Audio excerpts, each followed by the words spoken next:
আচ্ছা ভাই, আপনার পিয়ার কি বোঝেন? পিয়ার বোঝেন? আমিও বুঝি। আমরা যে বাংলাটা বলো, ইংরেজি তো বুঝি না। ইংরেজি বাংলাটা বললো আনুপাতিক প্রতিনিধিত্ব, ওটা আরো কঠিন। আজকে এই সংকটে একটা দল তারা এই সংকটকে আরো গভীর সংকটে নিয়ে যাচ্ছে।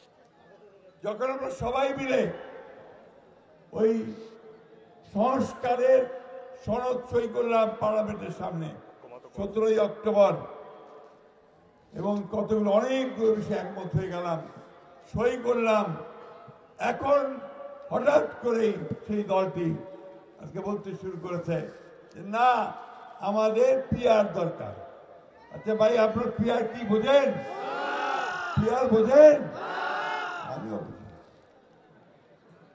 একটু জানা শুনলাম, চেষ্টা করলাম, বলে প্রপোর্শনেট রিপ্রেজেন্টেশন, ইংরেজি শব্দ। আমরা যে বাংলাটা বলো, ইংরেজি তো বুঝি না। ইংরেজি বাংলাটা বললো আনুপাতিক প্রতিনিধিত্ব, ওটা আরো কঠিন। বোঝেন আনুপাতিক প্রতিনিধিত্ব কি? বোঝেন নাকি আপনারা? তো যে জিনিসটা বাংলাদেশের মানুষ বোঝে না, ওই জিনিসটা ঘাড়ের মধ্যে চাপাই দিচ্ছেন ভাই, কার ইঙ্গিতে,